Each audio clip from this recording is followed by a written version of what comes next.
Olá, tudo bem com vocês?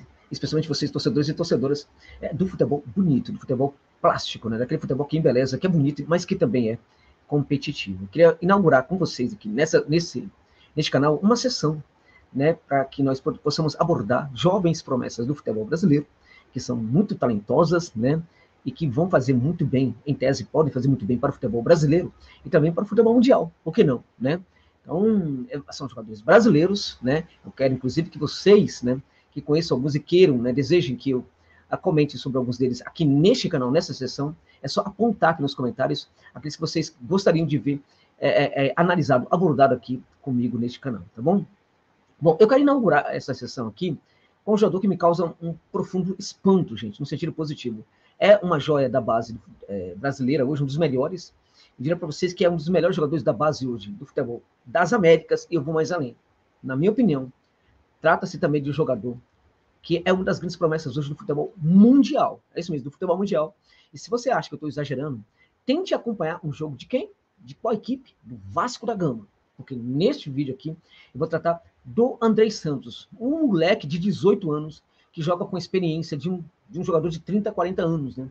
É um veterano com 18 anos. E vou dizer mais para vocês: tem muito veterano com 40 anos que não tem maturidade dentro de campo que tem o Andrei.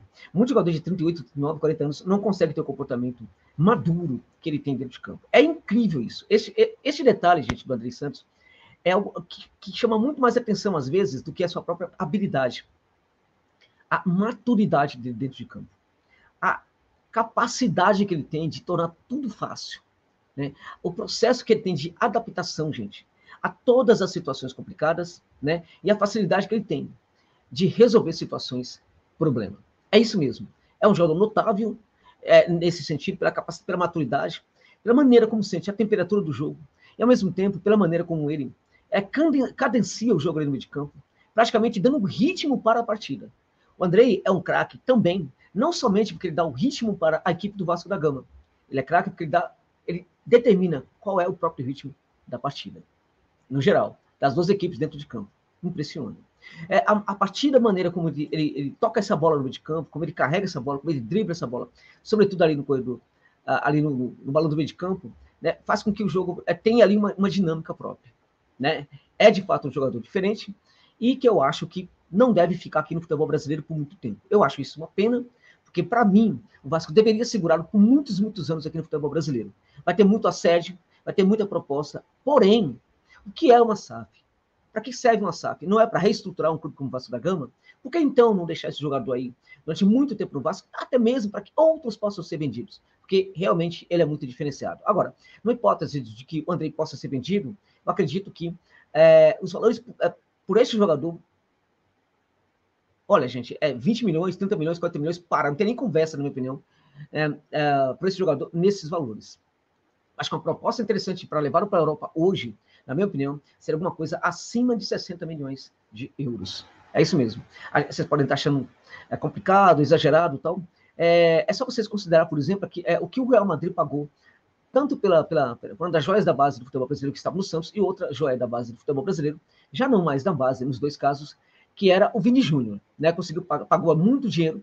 Então, eu diria que também pode bancar isso aí por esse Andrei Santos.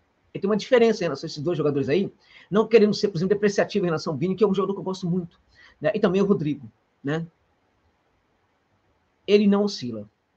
É isso. Ele não costuma fazer aquele jogo de altos e baixos. Porque esse tipo de jogo de altos e baixos, em que o jovem oscila de quando em quando vai para a equipe principal, joga algumas partidas e tal, tem muito a ver com a idade dele. E quando a gente fala que tem muito a ver com a idade dele, tem a ver também com o processo de adaptação dele dentro de campo e com a equipe. Tem muito a ver também com a própria maturidade. Né? Isso não depõe em nada, meus amigos. Absolutamente nada, assim, sabe? É contra o Vini e também o Rodrigo, ex-Santos e hoje do Real Madrid. Não depõe em nada. A questão é que o Andrei é diferente. É diferente. E nesse sentido, ele é diferente desses dois também. Impressiona também por causa disso. Né? Bom, ele é um jogador destro, tem apenas 18 anos, como eu falei para vocês, tem 1,80 m, ele é uma potência física. Uma potência física, não somente por esse 1,80 m, a condição física muito boa, mas também porque parece que ele sabe usar muito bem a sua força física. Ele tira o melhor proveito também da sua condição física, e não somente da sua habilidade técnica. É muito interessante isso.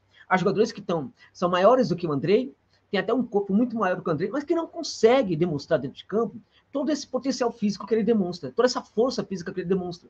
E o mais importante, alguns que são brutalmente fortes, né, nem sempre conseguem ter a habilidade que ele tem. Às vezes parece que a vida compensa o cara, dando muita força física para ele e tira a habilidade, né?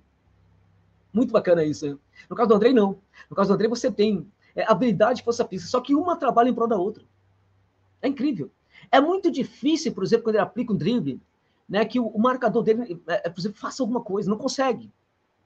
Não consegue. Agora, o drible dele, embora ele seja muito bom driblador, ainda é um jogador, né, neste momento, que usa o drible, né, de uma maneira bastante construtiva, para construir a jogada. Eu falo ainda porque há inúmeros casos de jogadores que também utilizavam o drible de maneira muito eficiente, só que à medida que o seu perfil foi ficando muito mais elevado, ele deixou de fazer isso, começou a se perder um pouco do drible. O Andrei não é, até agora, este jogador. E vou dizer mais. Ele não me parece ser um jogador que vai cair nessas armadilhas. Por quê? Porque a maturidade dele parece que ajuda muito o jogador a ter um entendimento do que está acontecendo dentro e fora de campo também. É isso. 18 anos. Parece que a gente está falando de um veterano. A gente está falando de um jogador de 18 anos que hoje é dono do meio de campo do Vasco, inquestionavelmente. Tem ali um ou outro que às vezes consegue jogar bem, mas o Lara é um jogador que está também demonstrado um bom nível, né? Mas o Andrei é diferente. E, na minha opinião, o Vasco pode ganhar ainda muito mais com esse jogador, com a presença do Alex Teixeira. A presença do Alex Teixeira vai também facilitar ainda mais os processos em campo para esse jogador. Agora, ao mesmo tempo, na minha opinião, olha só que interessante, a presença do Alex Teixeira pode fazer com que o Andrei melhore ainda mais. Mas, para mim, este não é o ponto, gente. Não é o ponto. Porque o Andrei está acima de tudo. Na minha opinião, o Andrei pode se responsabilizar, sim, por fazer com que o Alex Teixeira tenha um nível ainda melhor no Vasco do que provavelmente ele vai ter. É isso mesmo, é o contrário. É o Andrei que consegue fazer isso com os outros. Né? Então você pode colocar qualquer craque aí que você vai falar, não, vai ficar tudo muito mais fácil para o Andrei. Não, gente. O Andrei vai facilitar a vida de qualquer um, porque ele realmente é diferenciado. Como eu disse, é um jogador de 1,80m, o jogador está chegando muito fortemente na área agora, é um marcador soberbo, né? É um jogador que recupera e já pensa logo na construção, já pensa em fazer o passe, pensa em prender a bola quando é necessário, gerar cadência para o meio de campo, para o jogo. Ele é um cara que tem um termômetro do que acontece dentro de campo, mas é um termômetro muito eficiente, ele sabe a hora de cadenciar, a hora de arrancar com a bola, a hora de fazer o drible, a hora de passar, a hora de fazer um lançamento, um passe mais em profundidade, a hora de pintar e pisar na área para fazer gol, para arrematar ou para passar, a hora também de recompor, meus amigos. A recomposição também do Andrei. Então, Josa, fala um defeito do Andrei, não tem nenhum. Você quer que eu fale o quê? Não tem, gente. Olha o moleque jogando. Até esse momento não tem. Um defeito que poderia ter, por exemplo, é deixar com que tudo isso subisse para a cabeça dele. Porque isso também acontece com muitos jovens, né? Quando se destaca dessa maneira como o André está se destacando. Sobe para a cabeça, isso impede com que ele consiga, por exemplo, jogar. Fica pensando em outras coisas da vida, vai muito para balada, para não sei o que e tal, e o rendimento cai. Isso não aconteceu com o André ainda, gente. Não aconteceu. E ele não dá sinais de que vai cair também nessas armadilhas. Né? Então, este garoto, ele vai muito longe. É um garoto que certamente tem um futuro brilhante, talvez, na seleção brasileira, como titular. Como titular. Você não sabe o que vai acontecer com o garoto daqui a 3 anos. Gente, é claro que eu não sei. Quem é que sabe? O problema, na verdade, é quando a gente olha para a maturidade desse menino. A gente olha para um garoto que não sente nem um pouco... o primeiro minuto dele em campo com a camisa do Vasco, ele não sentiu. Já parecia um veterano que estava jogando há 10 anos na equipe. O que eu vou falar do garoto desse se não elogiar? E por que a gente não pode elogiar? Vamos deixar com que o garoto eventualmente cause ali algum problema, para de jogar bem, entre uma fase, para a gente pegar e criticar e apontar também o que tem de negativo nele, porque nesse momento não tem. Não tem. Então o que você está falando é espantoso? É espantoso. Eu estou espantado. Eu estou espantado porque ele é espantoso, é absurdo. Realmente o que faz o André dentro de campo é absurdo. E o Vasco já é refém desse jogador. O Vasco já é refém do Andrei. Importa muito que a SAF olhe para ele com carinho e considere muito bem a possibilidade de negociar ou não em situações muito favoráveis ao Vasco da Gama. Né? Se for negociar, tem que ser por valores, né, colossais que estão à altura do que joga e do que pode jogar ainda mais esse garoto. Agora, na minha opinião, na medida possível, seria muito interessante deixá-lo ali em São Januário durante algum tempo, alguns anos, porque, na minha opinião, ele vai entregar muita felicidade para o Vasco da Gama. É impressionante o Andrei. Então, eu espero que vocês tenham gostado do vídeo. Deixe no comentário aí o que você prefere, se o Vasco deveria vendê-lo ou mantê-lo em São Januário. Esse é o primeiro é ponto que eu quero discutir com vocês. O segundo ponto é o seguinte, deixa aí também as sugestões, a sugestão de jogadores que você gostaria que eu comentasse aqui nessa sessão. E deixe também, por gentileza, o like, é muito importante aqui para este canal. Tá bom, meus amigos? É isso, muito obrigado.